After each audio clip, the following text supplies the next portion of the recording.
Ricky.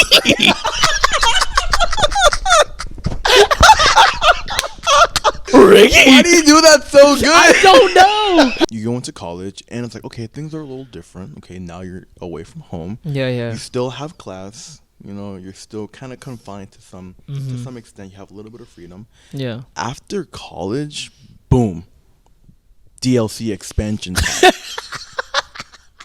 Yeah, Bro, I be looking up how to make some mean pastas sometimes, bro. Yo, look up how to make green eggs and ham.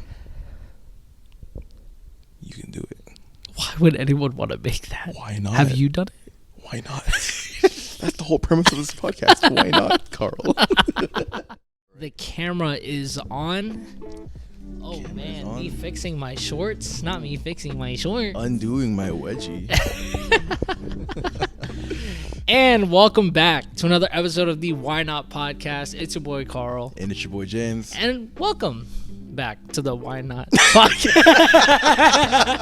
I just said that. We got to think of a better transition to do these kind of things, I bro. know. We're working on it. Where we talk about whatever we want. Because why not? Because why not? Yeah. Bro, I call you almost every day.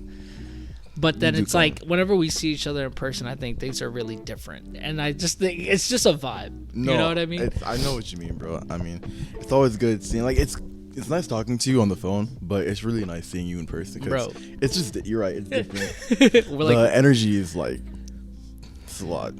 And we get each other. I know. You know what I mean? Like, we say things like in sync sometimes. I know. I mean, you guys didn't hear it because, you know, we were getting ready, but I mean, you had to be there. You just had to be there. We've been talking about like this one TikTok video of this guy like grabbing a roach from a pool and he throws it up in the air. He's like, be for real. Pork chop never learned how to swim, mate. It's still alive. What a problem, man. I'm spinning like a melody, man. Be for real. No, but yeah, definitely we're so excited to film another episode with you guys because this has just been this has been a fun experience. Bro. And before we get into whatever we're gonna talk about today, we're gonna tell you guys a little story about what happened today, right? Oh my god. So he's already like hating it. But let me make sure I'm recording. Okay, I am recording. We're pretty good. All right. But what happened was we bought this Zoom H6 recorder to be able to record. Instead of capturing all of our stuff within the computer software, we were finally gonna have a recorder to where it's like, it's also the thing of like wearing headphones and like being able to hear each other through that would be so much better, and we could use these XLR cables and it would sound a whole lot better. But we bought a refurbished one, whatever, from Amazon, and the SD card won't go in. Like, it won't click. Like, usually when you put an SD card, it'll click in. But this one wasn't. And we were just so hyped up about it, bro, because we were like, bro, this is it. Like, the quality sounded good and all of this and that. We were figuring out the text of it. And we figured it out. But it was the SD card. Like, that's it. That's just what messed it all up for us. So, like, we were so excited. Dude.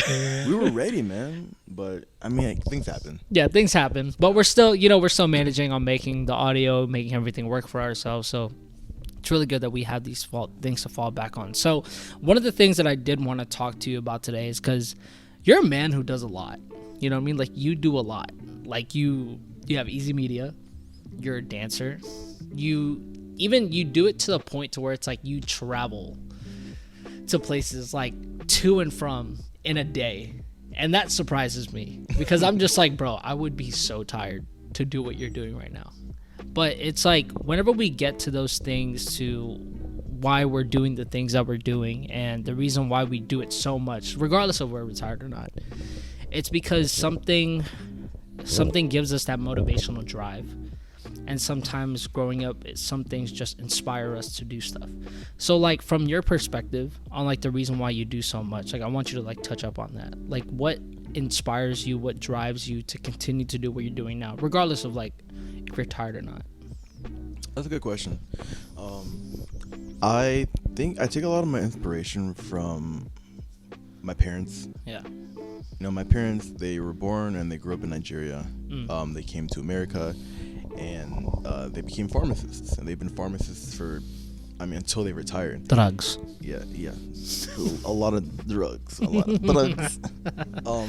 But, you know, Same time, they were raising a family of 5 kids, and I don't know if you guys have ever heard about how it's like working at like a CVS. I'm not trying to like badmouth CVS because I worked for CVS for some time. Yeah. But then again, I don't really care too much. But they don't really take care of their pharmacists very well. My parents were very stressed and they worked a lot, but they tried to not complain. So I feel like my work ethic. I think I get a lot from my parents because they were very hard workers. And as a kid, I didn't really see it all the time. But growing up and then working at CVS and seeing how the pharmacist was and how being a technician, in the pharmacy, how stressful it was, how rude people are to you because they're on meds and stuff. It's a lot. And I'm just like, man, if my parents can come from Nigeria, come to America, work hard, become pharmacists, raise 5 kids, like I don't have kids. I should be able to take care of myself and do all this myself. So that's definitely a big factor. I think another thing is just the people around me. A lot of my friends are hard workers. And I don't know. You're not giving yourself enough credit. Because they may not know, but you're doing a lot right now. Like you're doing overnight shifts. Like dude, taking care of Jasper's grandma, and you're doing a lot too. But I like to surround myself with a lot of hard workers because I think that kind of pushes me. My boy Steve, doing great things at Chase, Ty, killing it in just everything he does. And I think that those are the main reasons as to why I try to work really hard. And also, I don't know, I just want to. My siblings too. I'm throwing a lot of people out. No, that's what we're trying to get to. You know what I mean? So like, what about your siblings? My siblings, honestly, like hardest working people that I know. And I think it's like for me, I'm like, man, I'm trying to keep up with them. Really? Yeah, like oldest brother, straight A student. Got accepted to what is a medical school. Said no. He said no. He denied it because he wanted to start his own business. And now he's in Texas doing his own thing. Sister, same thing, straight A student. And now she's a dentist. She's been in school for 1,000 years. Older brother, Michael, he is, I believe he works in cybersecurity with the government. Wow. But, bro, the mindset, my little brother, John. Bro, John, if you're listening to this or watching this, I'm so proud of you, man, because you're one of the people who inspired me to keep working hard. Because this guy is, you think I got that dog? Nah, like no, my little brother. Picture? Nah, that picture was hilarious. I sent James a picture of this X-ray of a dude's body, and I told him like, hey, bro, I think I found your X-rays online. And then it was like a picture of an X-ray, but then it was like there was like a silhouette of a dog in it. Bro, you just got that dog in you, bro. That was so funny when I saw that. But no, like in all seriousness, like my little brother is very hardworking. Like, yeah. I can't even tell you all the things that he's working on because like he's also keeping it very low key because he likes to work in silence too. Yeah, guard in silence, bro. He has so much going on. And I'm just very proud of all my siblings, my family, my friends. Like it's my close circle that pushes me to do more. So question, right? So like you just told me about like your whole siblings is like occupations and careers and stuff like that. So it's like, because I know other people might feel this way too, especially when they're in like a family where it's like everybody does a lot. So do you live up by any expectation in any way? Like when you're around your siblings, like any type of thing that, like comparison, you know what I mean? Either it's like good comparison to where it's like, because the way that you're seeing it, the way that you see them is that they're not something that you resent. Like you're just proud that they're eating, you know what I mean? But then there's all those other people who just like, they like to compare a lot and they're just like, man, dude, if he does this, like, and he does this, is like, where am I at? Like, what am I doing? You know what I mean? Because it's like, I'm only saying this just to be honest with you. It's like, you just listed out all their jobs, but then it's like, when it comes to you, it's like, you said that you were like a QA analyst, you're running your own business with Easy Media. And then it's like, usually when people look at that, they don't look at it like, oh, that's not a secure job. You know what I mean? Because it's like, people see secure jobs as like doctors, engineers, stuff like that. But when you're doing something that's more of like the creative side, like, do you feel any type of expectation you have to like withhold? And like, if somebody else was feeling in like in a bad comparison way, like how would you want to be able to like turn their stuff around, especially with like family? Well, there was a moment in time where I did compare myself to my siblings, you know, because for my siblings, you know, my older brother, my older sister, they both went to the same school together. Yeah. Older brother and little brother, they both went to the same school together. I'm the only one who went to college alone. You know, so I kind of ventured off into a different path, and it was I guess it was a little weird because I feel like because I was away during college, I didn't really feel like my relationship with my siblings got as strong as they all did with each other. Yeah. And so I was a little sad about that, and seeing how, you know, these guys are super studious. Like, these guys are all straight A students, you know, super hardworking, always working out, like, and I was always the one who was like, man, I feel like I'm behind. Like, I'm not where I need to be. I'm not making six figures. I'm not, you know, ripped. I'm not, you know, and I'm so, there was a lot of comparison and stuff, but as I kind of continued to go down my journey of just like adulthood and finding and paving my own path, I realized, oh wow, no, like, they actually look up to me too, you know. I didn't really see it that way, you know. Wow. And I came to a realization that, like, we're all equals. No one's really better than anyone else because we're all proficient in our own field. Yeah, that's so facts. You can't really compare, you know, you can't compare everything, you know. So for those people who feel like, oh, they compare themselves to the little brother, cousin, you know, little sister or whatever, you have to understand that we were all put on this earth with a different set of playing cards, and that could be, you know, your intelligence, that could be your height, that could be your creativity, that could be how social you are, you know. Everyone's different, but you have to understand that, like, whatever you're given, like, just work with that, and you know, just do you, be you, and other people will respect you as long as you are doing your best at being you. That's good, man. That's really good. Hold on, let me check if good, we're still recording. You remember that last problem that we had? Yeah, dude, thank God that we're still, because you know how it like cut off, you know what I mean? But dude, that's really good to hear, man. That's really good to hear, because it's like the way that I grew up, I was the older brother. Like, there was no other.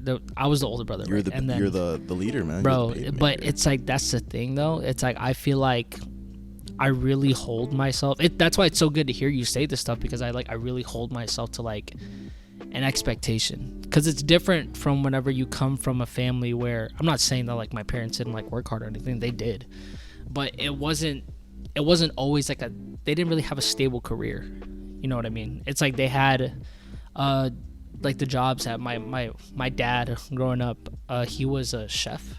Well, it wasn't really a chef, he was like more of a baker, but he used to work at the hotels back on Guam, Outrigger and Hilton, and he used to, you know, bring home like little like snacks from day to day, you know what I mean? So, and then my mom, I totally forgot what my mom was doing, but the only like the jobs that I remember her doing, like whenever we lived in Florida, was like my dad worked at Walmart, and then also my mom also worked at Walmart, and so it wasn't like when, as you grow up, you start to see like, what am I actually supposed to do in life, and you see the different occupations that you can do. I've always wanted to get into the medical field, and it was just like a thing, and I feel like that's just like the Asian expectation, you know what I mean? It's like, oh, you have to be a doctor, you have to do this, and it's like, all right, well, but the thing was, it was like I was never really that good in school. So the thing is like, whenever I'm holding myself to this expectation, especially right now, is that there's no other like big male figure in the family, you know. So now that, like, you know, my dad's gone, it's just not like gone like died, like he's there, but he's just away. But it's just me, my two little brothers, and my mom, right? So then I feel like I always have to hold this expectation of myself to be great, and it's hard because it's like you want to set that example, but you're not just trying to figure it out for them, you're also trying to figure it out for yourself. Like, And I feel like I didn't realize that until like I started to be in the Navy, and then being away from my family, and then getting out of the Navy and starting anew with like a whole new job and stuff like that. So whenever I started getting into that mentality, it was like, okay, I can still make, because me and my mom had this whole talk.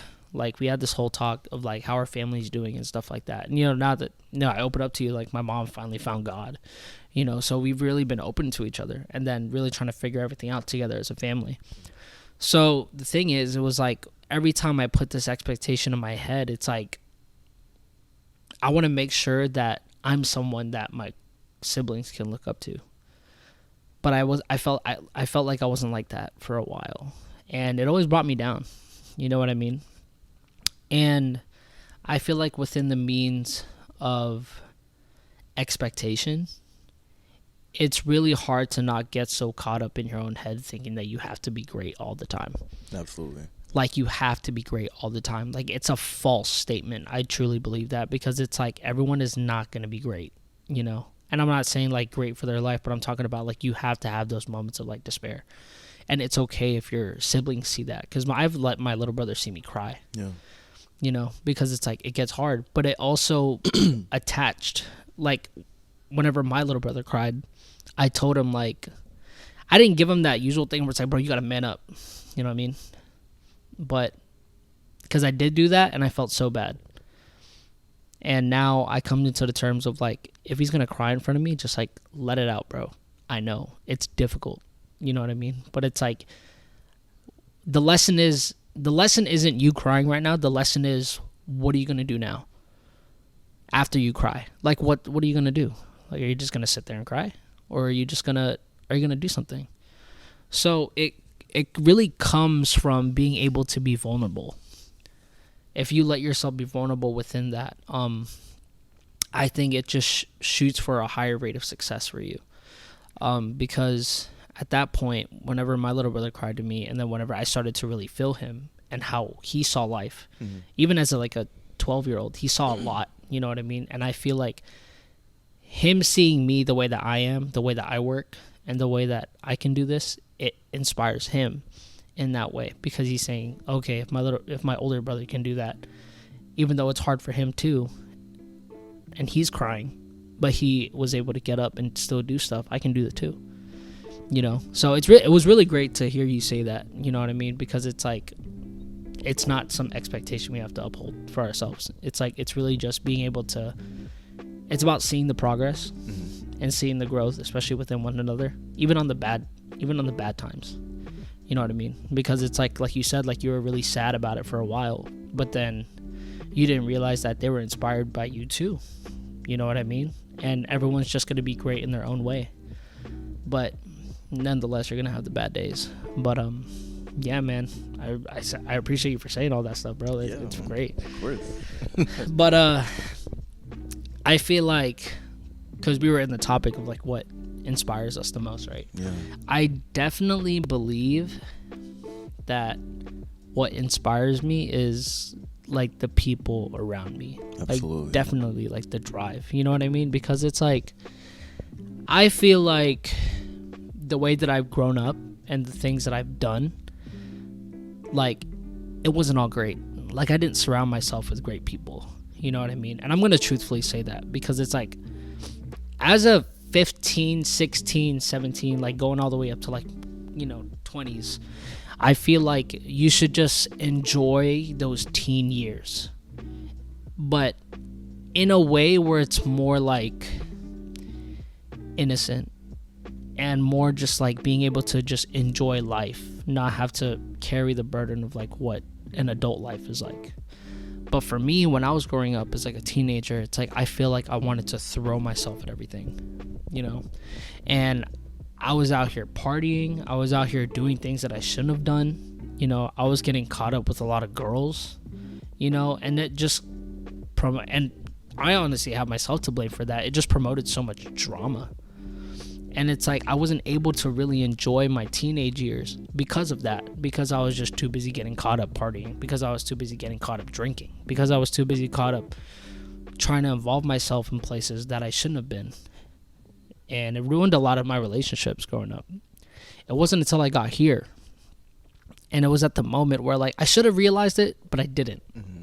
It wasn't until I got to like the really really bad time of my life is when I looked up and I looked at myself and I looked around the people around me, and I was like, you're all such a great support system, and everyone is working so hard, and that's what's driving me to like be where I want to be at. And even at that point to where it's like, even if it's not something like spontaneous, you know what I mean? It's more of just like, where am I going to feel, when am I going to feel healthy? Like, when am I going to feel like this? When am I going to feel like that? But people around me, especially the group of people that you decide to surround yourself with, is like motivating you to do that. And they're constantly telling you like, hey, you're doing a great job. Like the kind of like praise that you give me sometimes, where it's like, even though I'm not feeling great on my days, like you still give me a reason to like want to continue to keep going. You know what I mean? It's like seeing how you work, seeing how a lot of our other friends work is like, that's what really inspires me to kind of want to continue to do what I'm doing in whatever aspect of life it is, like work, dance, social life, church, especially church. Like everything has just been so great. You know what I mean? So like inspirations come from like a lot of people, and I feel like that's not going to come from like just within yourself. Like it's never going to really come within yourself. It's like, that's why God put people on this earth. So it's like from us, we just want to say, if there's anybody watching this, like who really know us and like who are our friends, like we love you.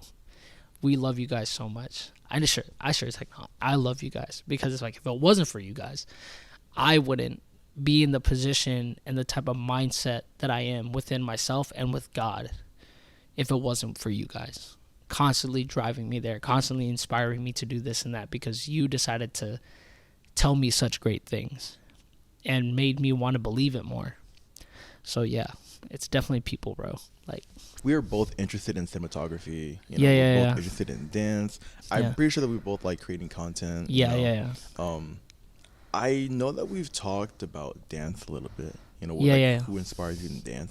What about these other things? Like what inspired? I know you wanted to go into the medical field, but why? Like, why the medical field? Why? What inspired you to get into filming and making content? I feel like the medical field growing up, that's the only reason why, is because I thought that was just supposed to be the Asian thing. Like, honestly, I wouldn't really see that as more of like an inspiration from whenever I was in that phase of my life. Mm-hmm. But it was more like, this is where I'm at. I'm an Asian. I'm supposed to be a doctor. Like, that sounds so weird. Like, that's what it was supposed to be. Like, you were born to do great things, you know what I mean? And that's like really forced upon you, you know? So, but now I see it in a way, because like now that where I work at, it's kind of like the medical field. You know what I mean? It's like we have to do things. So it's whenever it comes to that, I have a deeper understanding of it now, because it's like, I want to be able to help save people's lives. Like, I want to help people. So I feel like that's what inspires me, is that like, if I can impact someone's life in a great way to where it's like they can see life in a different way, and I can help with that, that's what really inspires me. Like, I have a chance to help someone's life. Like, that's something that's really important. So I feel like within that kind of aspect, that's what inspires me. When it came to dance, man, I feel like dance is just a challenge, bro. Like, it's something that you really have to push for. Yeah. Like, it's something that, man, I can't tell you how many days I wanted to quit. I just want to be done. Like, I've been dancing for way too long, bro. It's too tiring, man. Bro, it really does get so tiring, man. You sweating. I got like the underboob sweat, the neck sweat. Bro, when you start feeling a little like sweat down there, like, it's like, nah, man, I need to stop, bro. In the toes area. It's like, man, I feel like it just really has to come from the heart, that you constantly want to dance. And I feel like what inspires me to dance, to keep dancing, is people are constantly, it's people. Like, people are constantly going up to me, right? And they're just like, you need to make more stuff. Yeah. Like, you need to make more content. You do. I am one of those people. Why are you not dropping anything, Karl? I feel like I've just been so caught up, man. I know. But the thing is, it's like, I still want that. I still want dance in my life. Mm-hmm. Like, you gotta want it. You know what I mean? It's like, and I feel like this feeling that I get from dance is like, it's really a challenge. You know what I mean? It's like, my body is able to do these things that usually not other people can do. You know what I mean? So, like, why waste that gift? You know what I mean? And this is like a very outgoing gift. Like, people are amazed whenever they see people dance. You know what I mean? Because, like, man, I wish I could do those kind of moves, you know? But then we actually have that. Like, we have that superpower. Like, we know how to dance. You know what I mean? So it's like, I feel like what inspired me the most is just like people telling me that I can do it. That people are still telling me, like, even though I don't feel the spark in myself, they still see a spark in me. And it also comes from a point to where it's like, when you see someone dance, there's still like this thing where it's like, bro, I wish I can be at that level. You can be, if you let it drive you. Like, yeah. And so whenever I feel like that's another inspiring thing is when I see other people dance, because it's like, I can be there if I really put my mind to it. If I really put my heart and soul into dance, like, I can do this. But yeah, then cinematography wise, like I said, it's just like, I've watched videos before, and I've watched a lot of like cinematic stuff. I grew up watching a whole lot of movies, and being able to make a shot where you're not just watching something that someone recorded, but you can feel something through it, I feel like that's what inspires me to want to start getting into cinematography. Mm-hmm. You know what I mean? Because it's like being able to make someone feel something through a screen, even without talking. Like, you don't have to put any type of like voice. You don't have to put like, just put a little bit of background music and then a really cinematic shot, and you can like feel every aspect of that shot. And I feel like that's what kind of like inspires me to like make someone feel something through the screen and just by what they see and how they interpret it within their head. What about like for you, right? So it's like you had Easy Media, but it's like, what really pushed you in cinematography to continue to want to like make it into a business? You know what I mean? Honestly, TJ Allen. Really? Yeah, my boy TJ. Yeah. And I can go in depth in it another time. You know what I'm saying? Poseidon Media. Yeah. Shout out Poseidon Media. But no, TJ definitely. Just because I remember when I was into it, and I really enjoyed filming. You know, like I mentioned, I'm pretty sure I mentioned it in previous podcasts. But I started off filming dance videos. I really liked filming dance videos, you know, and then I got into like I always like making stupid content, and then I wanted to just take things a little bit more serious because I'm like, I'm really enjoying this. I want to learn more. I'm having fun. If I can turn this into a business, I won. Like, I am now making money and a living off of what I enjoy doing. And TJ, he is a dancer. Yeah. You know, an amazing b-boy, and he's a videographer, and he owns a business. Yeah. So I was like, okay. Again, I'll go into deep details later, but like, I was okay. He inspires me. Yeah. He knows something I don't know. Yeah. I'm gonna pick his brain. Yeah. And so we'll talk to him, you know. Yeah, we'll talk. Like, I asked him so many questions, and I'm sure that I annoyed him, but all I'm gonna say for now is mad respect to TJ. True. So the thing is, it was like, because you just started now with like Easy Media and stuff like that, like, but with growing up, did you feel like you always wanted to do cinematography growing up, or like did that change? Absolutely not. Absolutely no. not. I never thought that I would be in the field of recording videos and commercials and stuff. Yeah. But then again, I never really thought that I would be dancing either. True. You know, that is facts. When I was a kid, I wasn't the kind of kid who had, it's gonna sound bad. It's gonna sound kind of sad, but I wasn't the kid who had dreams. I didn't have dreams of anything. Okay. Yeah. I was depressed at 5 years old. No, but seriously, you just reminded me of something. But I'm I'm getting off topic. Okay. Yeah, no, I didn't really grow up with dreams. There was nothing that I wanted to be, nothing that I wanted to do. Really? I was just a blank slate. Nothing really interested me. I hated school. Yeah. The only thing that I really enjoyed as a kid was just hanging out with my friends, honestly. Bro. Even when I came to ODU, I didn't have any major. I was undecided for like 2 years. Wow. Yeah. So you were just doing like all, what was it called? Like pre something? I mean, they were all just like general. Yeah, you were doing general stuff. ed. Yeah. General ed, that's what it was. But yeah, I was an undecided major because I don't know, I didn't have any drive to. It's not that I was lazy or anything. I just didn't know what I wanted. You were just vibing. Yeah, I didn't know enough to know what I wanted. Yeah. That's what it was. And then I'm actually kind of surprised that I continued dancing, even after high school. That wasn't even my plan. But I really feel like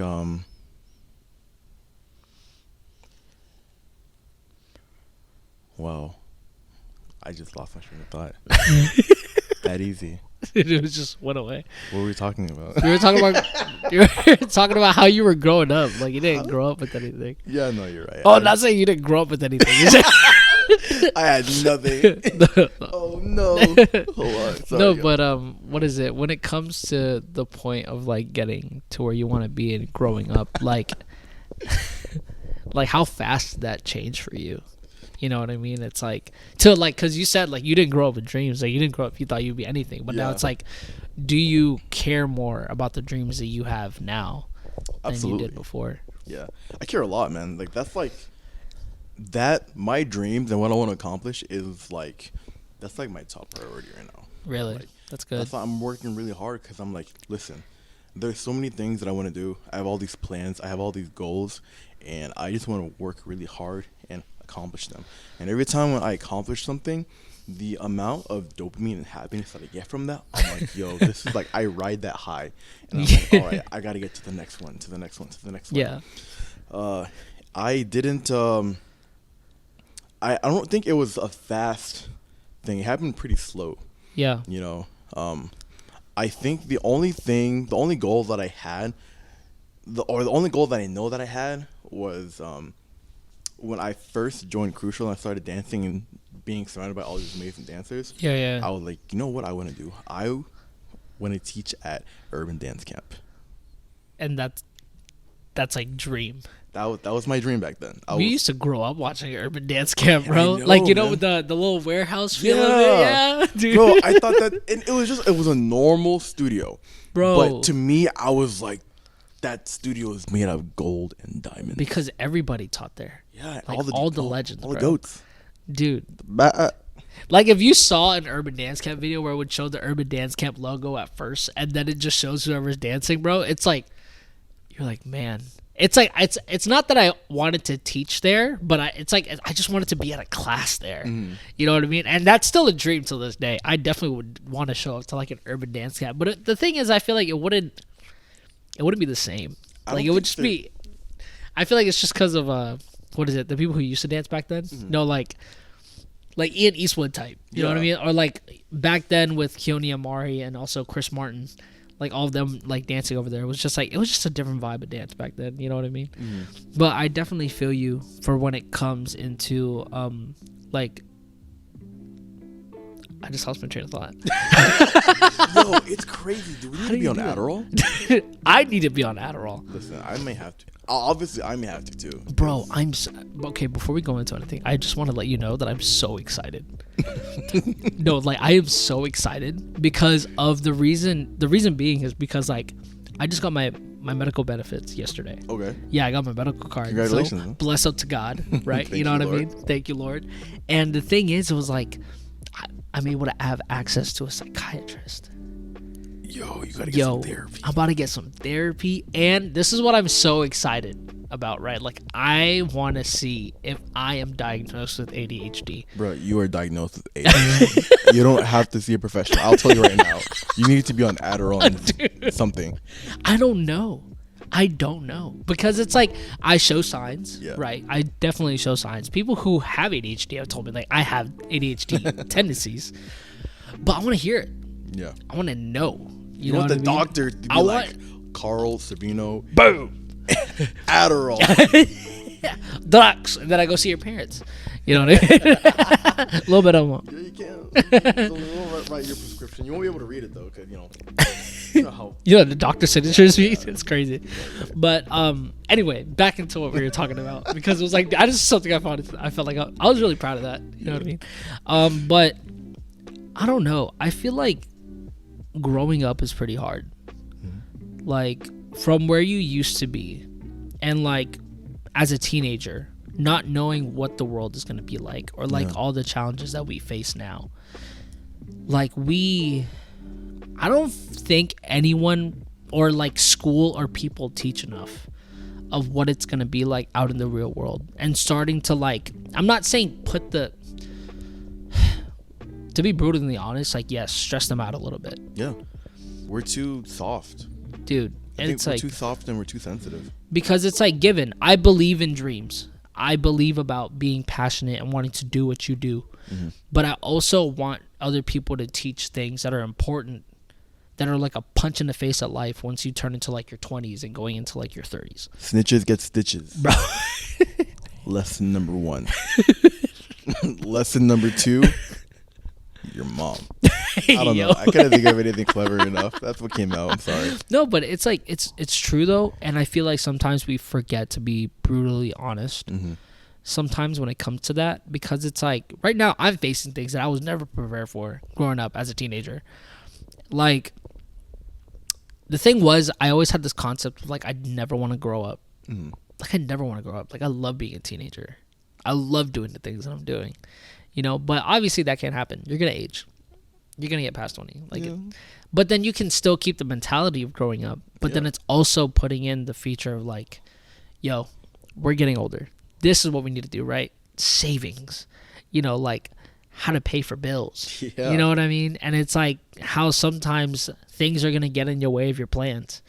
Because as a kid, you didn't have to worry about any of that stuff. Nope. You know what I mean? It's like you knew you had a ride every day. Yeah. Take a bus, right? You know, you only have to go from your house to school, back to your house. If you're going to hang out somewhere at someone's house, like that was going to be it. You know what I mean? And then like everything, like, you don't have to worry about a job. You know, you don't have to worry about money or like paying bills. Your parents did that, you know, but now being in this situation, it's like everything is like, I feel like sometimes people just get into like this panic mode. Because that's where I feel like I'm at right now. It's like holy crap, like I'm getting older. You know, I'm only 23, but then it's just a fact of like, I feel like at this age I should be doing this. I feel like at this age I should be doing this, just because we weren't prepared to face reality. Yeah. Like this is going to be life. Like right now you may think this is a panic, but this is normal. Like this is what people in their 20s do. Mm-hmm. So I feel like when it comes to the aspect of growing up, prepare yourself. Like, given it's like, yeah, dude, it's like you can't prepare for something that you don't know what's gonna happen, right? So it's like when it comes to the points of where you're trying to prepare yourself, just not much of like the things that you're doing. Like, forget about being a kid, start doing grown up stuff. No, that's not what I mean. I mean like continue to enjoy your teenage years, but also keep in the back of your mind that you're gonna grow up. Like, it's not always going to be like this. So start feeding your mind with knowledge and wisdom, and start filling that up so that you can carry that to the real world with like how to treat people, how to be responsible with money, how to change a tire, you know, how to go to the gym and start working out, and caring about your physical being and your mental being. Like stuff that matters, that you can carry through yourself through your entire life. Because I feel like right now it's just scary. You know what I mean? So the thing with that is, like, we can tell people to do that, but most people aren't gonna do that. And the reason why, I mean, it's really the reality, but like the reason why is because they don't know how. Like, our educational system didn't prepare us for anything outside of the boundaries of school. I know how to find a nucleus though, and a mitochondria. Bro, I'll tell you, I'm mean. Cell walls, photosynthesis, bro. I got you. Membranes and shit. No, but really though, like they teach us a lot of random stuff that I really don't think is necessary. Like, okay, science is cool. It's interesting. Yeah. I think to some extent we should know science. We should understand, our solar system. We should understand, the life cycle of a cloud, because rain, precipitation, and all that stuff. But like, why should we be learning about cell walls, like cellular walls and membranes and E equals MC squared? Like, that's not things that we really need to know. It's interesting, and maybe we may need to know it if that's something that we want to do in the future. But as a kid, we should be learning the strong foundations, like saving, mental health. I think learning mental health as a kid is probably like one of the biggest advantages that you could probably have growing up, because everyone has mental health issues. Yeah. And I feel like if we were to learn how to deal with that and deal with those issues when we were kids, I feel like growing up as adults, we would just be a lot better at that. Yeah. Saving, taxes, how to change a tire, bro. Like, how to take care of your car in general. Yeah, it's just like when you graduate from high school, you go into college, and it's like, okay, things are a little different. Okay, now you're away from home. Yeah. You still have class. You're still kind of confined to some extent. You have a little bit of freedom. Yeah. After college, boom, DLC expansion pack. And guess what? There's no tutorial. As soon as you get it's Minecraft out there. Imagine Minecraft. It's just you just exposed to everything and everywhere all at once, and you just have to figure it out. And you know what? The government's not gonna give you time to figure it out. No, bro. Pay your taxes. Oh, wow! You made $10,000 in Bitcoin. Bet 40%. Give that to me. Like, and people will spend it, realizing, oh wow, I gotta give the government $4K now. Now I'm broke. It's like, and it's honestly, it's funny, but it's also not fair. Yeah. Like, our system really is designed to not help us. But that is why I think the really important thing is, if you are a parent, you have to make sure that you instill that these is things, facts. 'cause Yeah. Our system isn't going to. That TikTok is facts. can go away. I mean, they can try, but there is also so much other things on TikTok. It's like the people that you're with, and like word of mouth is how this information is gonna get. You know what I mean? Especially it starts with the parents. Exactly. You know what I mean? Because I feel like my mom and dad never really taught me a lot about like money, which is so why I'm in a financial crisis right now. Thanks, why are you Mom. laughing? No, but it's like definitely. I feel like it just comes from you learning from people, you know what I mean? Especially your parents, you know what I mean? It's like, hey, just let you know, you're gonna have to pay taxes when you grow up, when you have a job and stuff. Let me teach you how to break everything down. Yeah. You know what I mean? I feel like that's so beneficial for people to learn nowadays, and it's good because it's like, given, I suck at money. Like, I definitely suck. That's why I'm so blessed to have Jasper, because she's great. She knows how to break everything down, like from saving to this, like that, what you need to keep, what you need to spend, right? I'm gonna let her deal with that. I'll learn, but when it comes to teaching it, I think she'll just do a better part at that. Leave it to Jasper. But no, it's like as soon as you step out of college and when you step out into the real world, domination. Combination. Madness with some madness. Combination. It's like the Africans kicking in. No, I don't even think that's African. I think it's like Jamaican. I think that's the accent. I don't know. I'm gonna stop talking. You should be quiet. No, but I feel like when it comes to growing up, just know that it's just the reality of it. Yeah. You know, it's like things are going to happen to you, and especially when it really doesn't really come with like what happens around you. It's more of like your heart and your brain of like where it's going at. And when it comes to that, it's like, just know that you're gonna have those bad days growing up. Like, it's not gonna be sunshines and rainbows growing up as soon as you get to like your 20s, and it gets hard. It can be really easy at sometimes, but then I feel like the majority of the time it's like it's a lot of figuring out. But it's just you're not alone. You know, you got other people struggling too.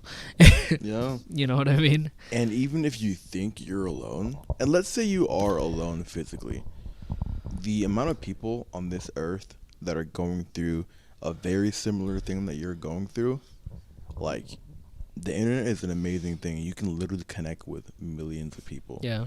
You know, so I know, like, it would probably be a boomer thing to say, like, oh, no, I don't go outside, find people, blah, blah, blah. But, like, no, use the internet, you know? Like, there are a lot of cool people on there. There are a lot of forums. There are a lot of people who, like, need help, and, like, there are communities. Like, join a Reddit community and just, like, get the help you need. Not a Reddit. Hey, listen. Reddit's reckless sometimes. Know what you're searching, okay? No, yeah. Okay. All right. Go on Reddit with caution. Right? It's still the internet. No, so. but I feel like it's Google too. Like, if you don't know something, Google it. Like, search it for yourself. Oh my gosh, yes. You know what I mean? It's like, learn. Like, if you don't know how to do it, like, learn how to do it. The internet is a vast world. Like, there's a YouTube video for literally everything. Exactly. So it's like, if you want to learn how to do this, especially if you want to start like prepping stuff or like what it's going to be like for like college, or like what it's going to be like after college and when you start going to the career world, and then it's like, look it up. Well, like, I don't listen. Like, I learned how to break dance. How? YouTube. I YouTubed it.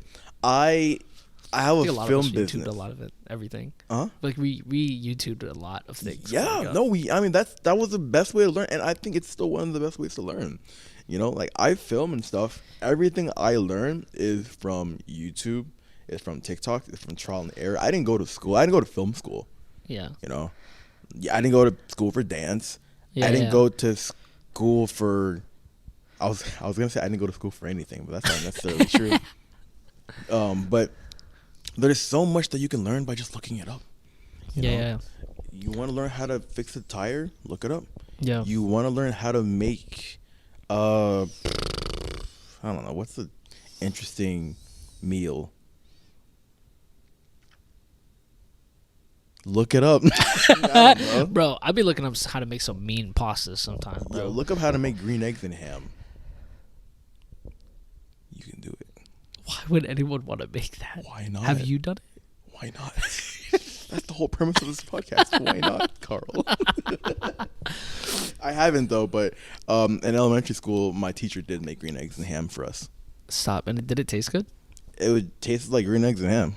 I mean, it was. But how would you know what green eggs taste like? It tastes like eggs. It's really just green dye, food coloring. Yeah. Yeah. So. Because you just said it so casually, it just tastes like green eggs and ham. Like, who's gonna know what green eggs taste like unless it was like a certain type of taste that was connected with it. Like, I don't know. But so while we're on the topic of like growing up and stuff like that, right? Like, did you? I think of everything of like the reason why we learn things and the reason why we carry some things throughout our life is because I think about Inside Out all the time. Mm-hmm. Like, you know how whenever she was going throughout her entire like quest, like joy and sadness were going through the entire quest, right? Yeah. There was like these core memories that you had to keep. Like, even if it was like and they realized at the end, like, even if the core memory is like a bad memory and if it's like sad, it's still something good that you need to remember to be able to carry that out through your life. So it's like, as while you were growing up, is there anything that you have within like core memories wise, like something that you will never forget they will always teach you something? I have a lot of core memories. I'm not gonna say that there are lessons, but let me think. Okay. So I'm gonna say this. It's not a lesson, but I will just mention it because it's what came to mind. But when I was a kid, you know, my parents always woke up really early to go to work. Yeah. And I remember on Saturdays, obviously there's no school, but my mom still had to go to work. Same with my dad. But my dad would go to work before my mom usually. But for some reason, I remember early in the morning, it's always like 7 or 8 a.m. There was something about me laying down in bed and I can hear my mom, in the bathroom listening to like gospel music and just like getting ready for work. It's Saturday morning, sun's starting to come up, and I remember, I'll always be like half awake but still like conscious of what's going on. Yeah. And then eventually, the music will stop, and my mom would come into the room. My siblings, we all slept in the same room except my sister. But I remember she would come to the room and she would go to each bed and she would pray for each of us. Oh, wow. And then she would go to work. And sometimes I would pretend like I was asleep. Yeah. But like I wasn't, and there was something about that was just so like relaxing to me. And I think it's a really random memory that actually kind of just came right now. Yeah. But that was one of the reasons why I loved Saturday mornings so much. And I guess if anything, that's something that I would want to do. Yeah. 5 kids. I want to make sure that like, I want to give my kids these thoughts or these feelings and these memories of just like calm, I don't know, just like home. Yeah. And just being able to just go and pray for them every Saturday, or like she would do it every day when she could, but it's just, I don't know, there's just something about it that made me really happy and really at peace. But that's just a random memory. I don't know. Yeah. We're talking about memories, but that's so good though. You know what I mean? No, my mom's definitely love her for that. But when it comes to other core memories, with lessons, what did I learn? I have a couple. I'm trying to think of some when I was a kid. Yeah. I don't know. Lessons. I'm drawing a blank. I may not have any core memories with lessons. That's how I was a kid. How about this? How about you go first? All right. Okay. How about you? I'm gonna see if I can try and work something in the back. I feel like for me, when it comes to my core memories, I don't remember much from my childhood. I really don't. Like, even if I really try hard to like go back, like I can't think of anything that happened to me since I was like a kid. But I do remember like a whole lot of course, like stuff that's happened within the last few years. Because I feel like, I don't know, I feel like it was like these last few years is where my life really starts. Absolutely. And it feels so much better that way. But a recent recent, but when I got here, like 2019, 2020, I don't know what it was. It was it was the first birthday I spent by myself. That's one of the memories that, like, I remember, and it was like, I remember it was so sad. Like, I remember being so sad, but then it was great because it also introduced me of like what's gonna be expected of me in life. And I remember I was outside of because whenever you live with like the military, you don't have a place to stay. They have barracks for you to stay in. So our barracks, we actually had like a football field behind us, and then we would sit in the bleachers or something like that, right? So I was sitting out on the bleachers the day before my birthday. Like, it was like 11:40, rolling into December 17th. And I remember buying this coffee that I had from back home called Mr. Brown. It's such a great coffee. I found it here in Virginia Beach. But whenever I brought it with me to my barracks and I sat down in the bleachers because I wanted like a little sense of home with me. Yeah. Before my birthday was gonna hit. And as soon as December 17th hit, I just remember like what I was looking at. It was like I was just alone on the bleachers, looking up at the sky, thinking like, this is the first birthday I'm really spending alone, and this is like, I just thought that was like life now, even though it was sad. I was just like, yeah, well, I'm away from home, like away from my family. And I felt like I was supposed to learn something from that memory, to where it's like, no matter how far away I am from my parents or like my mom and my little brothers, it's like just constantly talk to them, Like, even though I'm so far away from them, I feel like that's something that taught me a lot. Well, yeah, that was one core memory. And then the second one is one that I'm never going to stop talking about. Never going to stop, because I'll always remember. And this is what inspires me to continue to dance. The day that you guys rehearsed for coalescence. I'm never gonna stop talking about it, because it was like, that was such a core, like, that's a core memory that I can literally state inside of me every single time, because it was something I always just saw dance as cool. Like, that was it. You know, I just want to look cool in front of people. And it wasn't until I stepped into the studio with you guys for the first time and I met everyone. And I remember me and Rowan sitting in the corner where, like, that's where these little, like, pads were, because I guess when, you know, the girls are doing, like, these flips and stuff, they need those pads. They were set in the corner, and me and Rowan sat there. And I don't think Rowan performed for Coalescence that year, but he did choreograph to it. So we sat in that corner, and you guys were running over your piece, right? And, you know, you did every single piece, but when it came to yours at the end, and I'm just so glad I took a video of it. I felt like I wasn't supposed to take a video of it, but I took a video of it because I wanted to remember this moment. And it was your choreo, and then it's whenever everyone's finally in that triangle formation.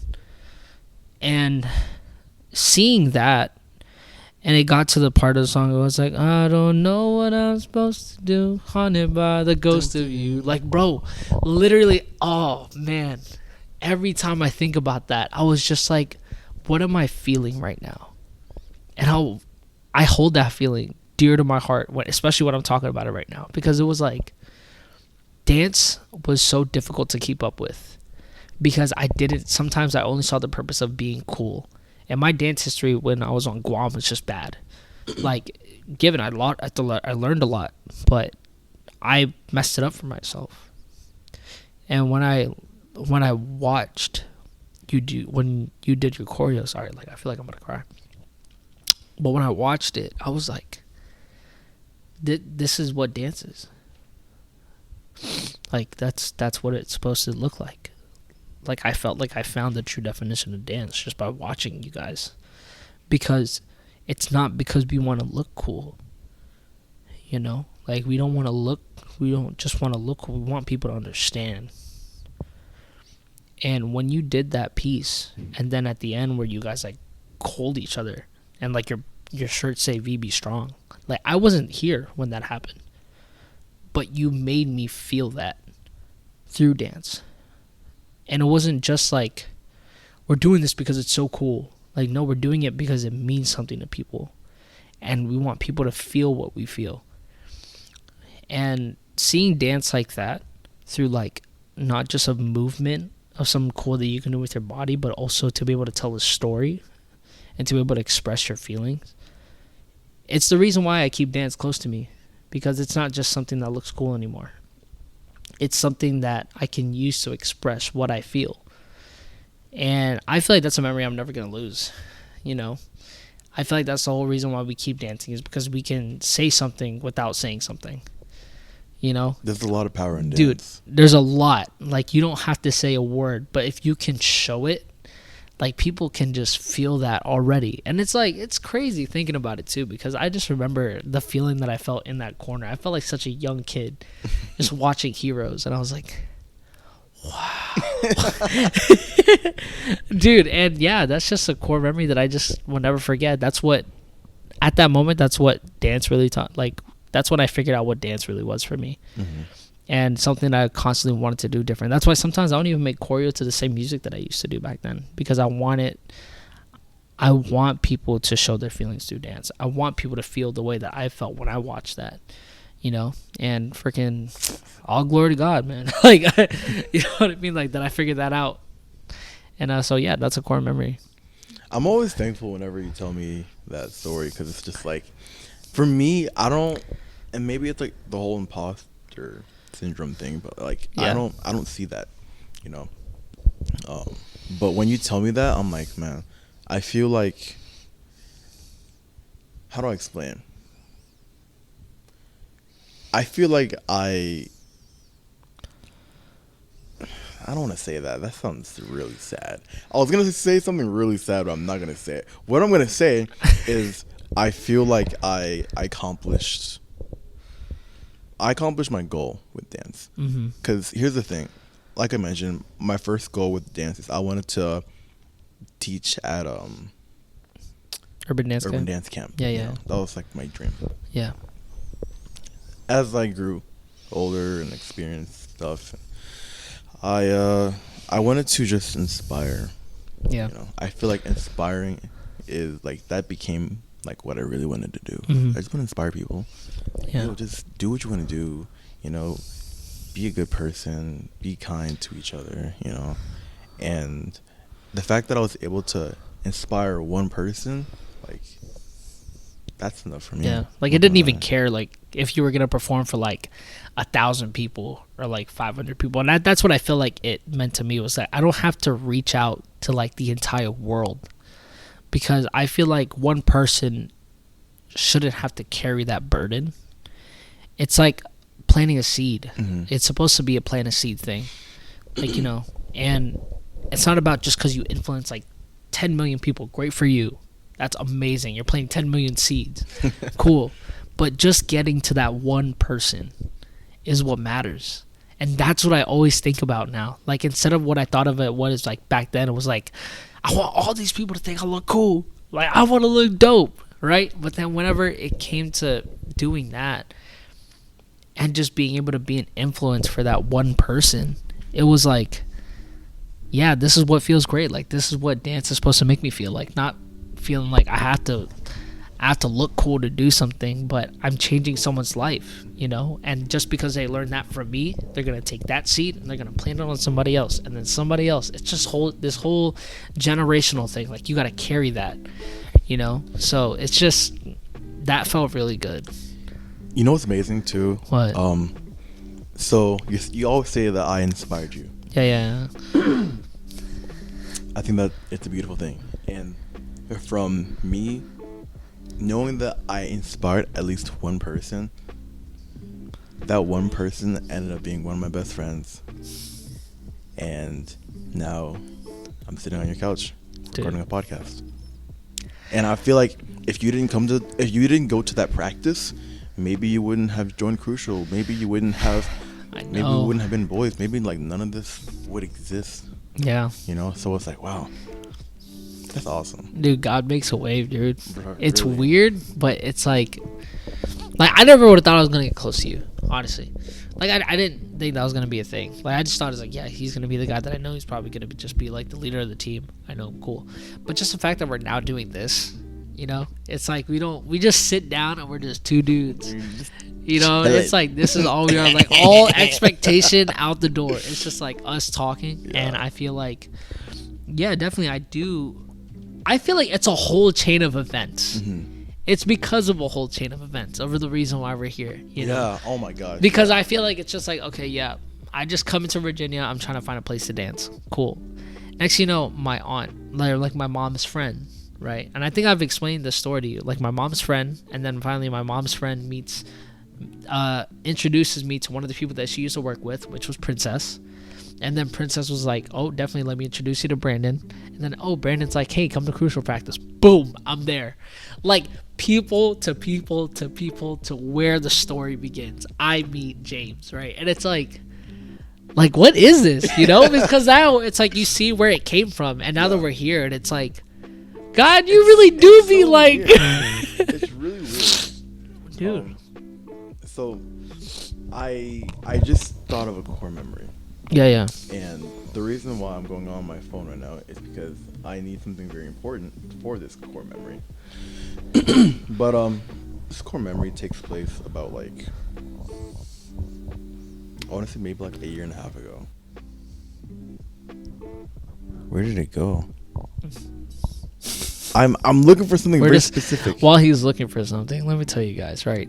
Let me take this as a moment of recognition for y'all, right?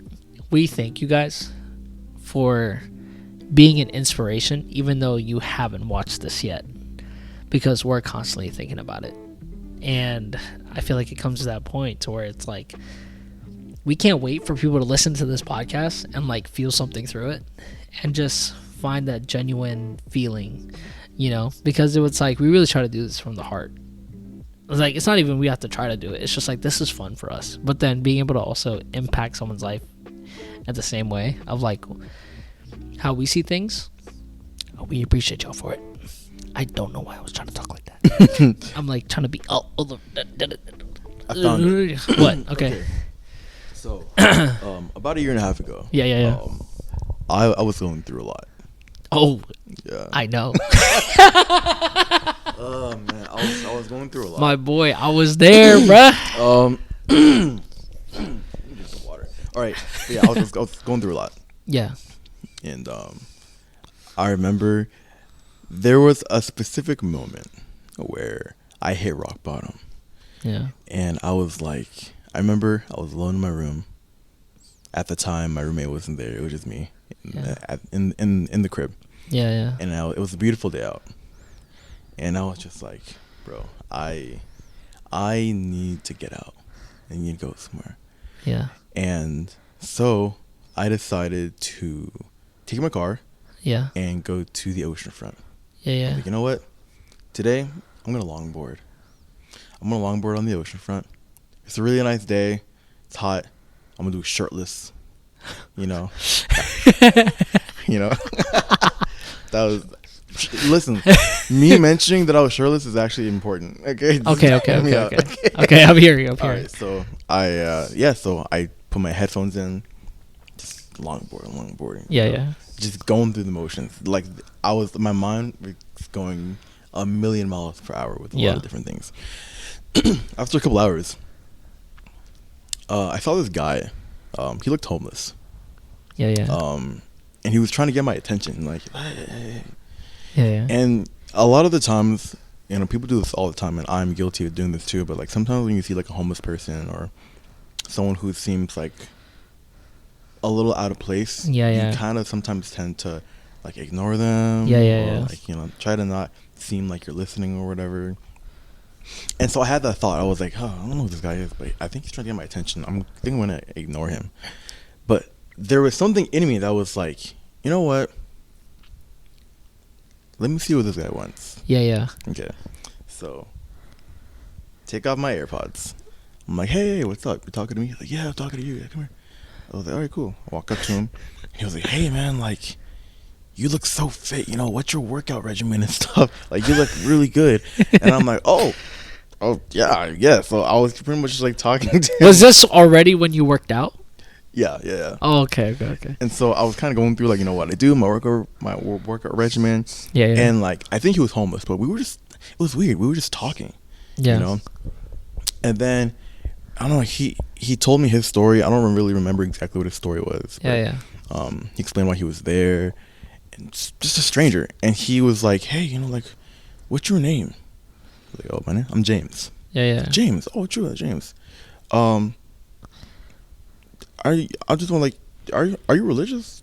Just asking. It's very random. And I was like, I mean, yeah, I'm religious. I believe in God. He's like, oh, true, yeah. Have you ever read James?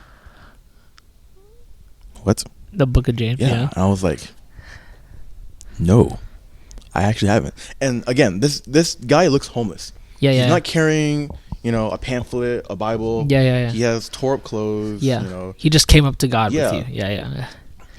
And he was like, you know what? You should read James.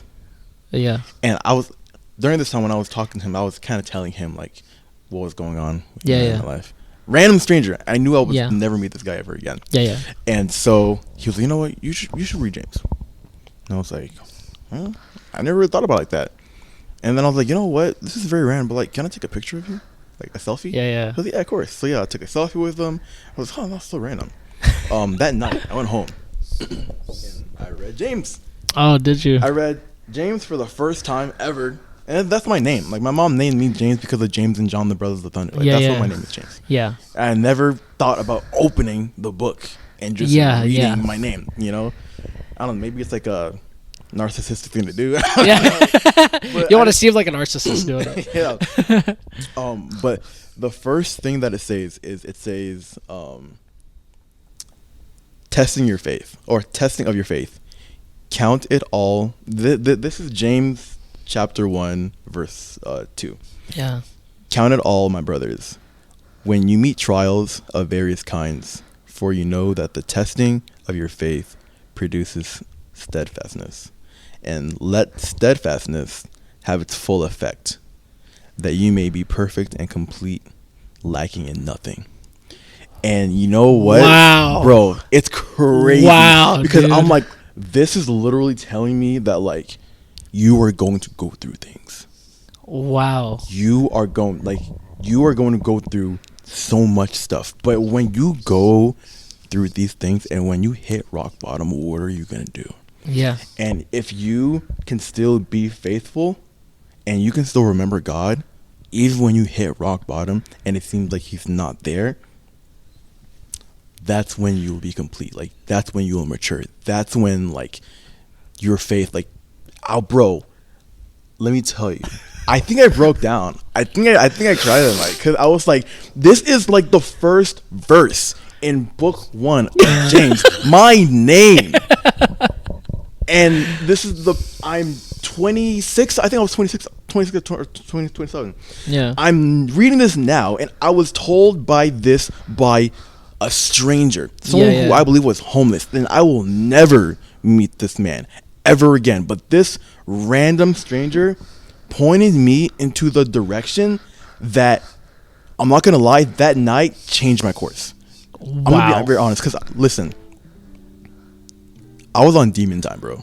Yeah. Like, I'll be very straight up. Like, I was not, like, I was gonna be a villain.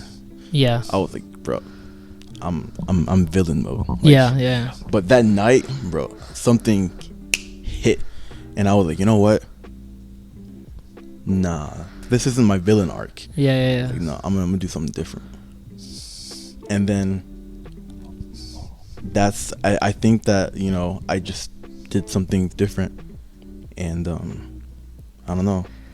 I don't know the kind of person that I would be if I didn't run into that guy. Because I'm not gonna lie, I feel like if I didn't run into him, I mean, like, I feel like I'd probably be like an like, I would let the things that happened to me change me. Yeah. Most definitely. But you didn't, though. No. Oh, man. Dude, I'm so proud of you, bro. Bro, come on, bro. I need to find a picture. Bro, he pulled out the verses, dog. Bro. Like, that means something. I'm gonna find a picture. Like, after the podcast, I'm gonna find a picture of him. Bro, it's but real. Yeah. No, but like, God is so good, ain't he? Bro, like that told me something, right? I'm not even talking to the mic. Are you? Yeah, you're good. That told me something right there. Like, yo, if you don't believe that God is real, I don't know what to tell you. Because he literally either came to me or sent someone to me. Because I wasn't talking to just some random. I mean, I was talking to a random person. Yeah. But, like, who was that guy to point me into a direction exactly where I needed to be? He showed me exactly what I needed to read. And the thing about it is, it wasn't just like Genesis or Exodus or, you know, it was my name. No name, dude. It was like, this is for you. This, like, the very first thing. This is literally for you. Yeah. So that is so wild, bro. And I feel like that's what it really comes to, too. It's like when you hit that rock bottom, I feel like that's where God is going to challenge you to where it's like, where is your faith at? You know what I mean? It's like, do you truly believe that I can pick you out of this? Yeah. And I feel like at that time when you didn't. But it was after all of those events of like, yeah, I'm a homeless guy. Hey, have you read your name in James? Reads it. Literally the first line is telling you this is your test of faith. You will go through trials. Yeah. And that's exactly what you're feeling. And now that whole thing just switched your life. And I'm like, bro, I was just over here thinking like, God is so good, bro. He works in so many weird ways, dog. Bro. I'm just so proud of you. It's like, thinking about it now, it's like there were a lot of people on the oceanfront. There were hundreds of people on the ocean. It was very packed. How did that one random guy choose to talk to me? Yeah. Tell me that. And that very small interaction could have very well changed the whole trajectory of the rest of my life. I think it did. Like I have no idea the kind of man that I would be right now. Yeah. You know? I can tell you what I wanted to be. I'll tell you. A menace. Listen. Bro was gonna be a menace. Yeah, I was gonna be, bro. I was gonna be Sasuke, Madara, man. I was gonna come after the 5 Nations. No, but I just want to point out of like how good God really is, man. Because it was like just the fact that He put that person up on your life, and just being able to go back to the Word and saying that, like, if you're gonna go through rock bottom, and you are going to be tested, because God is always saying that He's always going to constantly provide, and He's going to be doing this and doing that. And then just the fact that like He's doing all of that and you can't see it, that's faith, you know?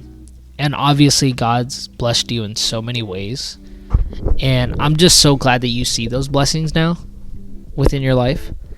And bro, like, it's just so like you doing that, just pulling out the Word, like, just made me so, like, I don't know if the video's catching it, but you're just gonna catch me cheesing the entire time. I was like, go off, God is talking to you right now, bro, go off. Yes, Queen Slay. Oh, man. But yeah, man, like, that is such an important thing to keep with your, like, that is something, like, a core memory that you got to keep for the rest of your life. Like, that is great. That's why I wanted the picture. Like, this means something to you. And God, it meant to happen. Like, it was supposed to happen, that you were supposed to meet that man. You know what I mean? You know, I know what I'm gonna do. I just had a thought. I'm gonna get that picture. I'm gonna frame it. Really? Cause like that was like a big thing in my life. So I have to. That's the man that changed my life. Yeah, man. Like it's digitally here. I want to physically hold it. Yeah. Like wow. I will never meet you again. You could have been an angel. I don't know. Maybe, never know. Dude. But yeah, I mean, dude, this has been a really good episode. Yeah, man.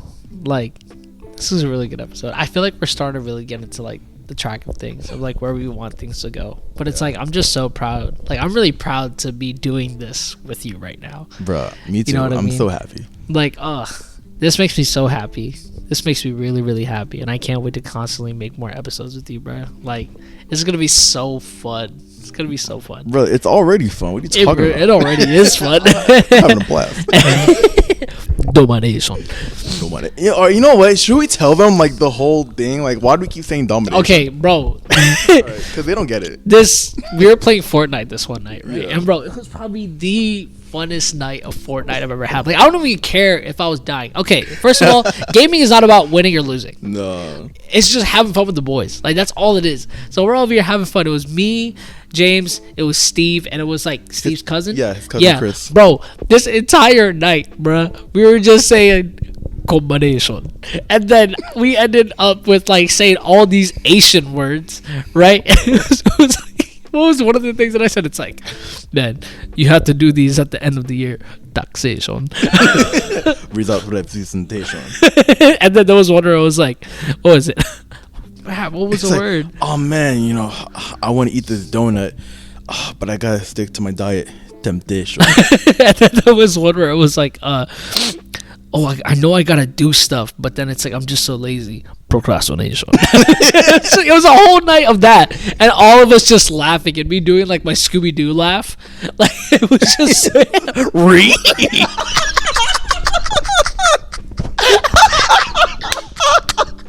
Read. Why do you do that so good? I don't know. Reggie. Like Scooby-Doo. That was good. But yeah, bro. man, it was like that happened. A little quick story that we wanted to talk about, but we really appreciate you guys for sticking around this episode. Be sure to like, comment, subscribe for more content that's coming up, and you're just gonna see more clips of us just doing all this crazy stuff, dude. And we're just so happy that you're here along with us, enjoying the ride. We're really enjoying this, and we hope that you guys are enjoying it too. So until then, we'll see you guys in the next episode. Yeah. Wait, why was like the end was like Bro, you wild.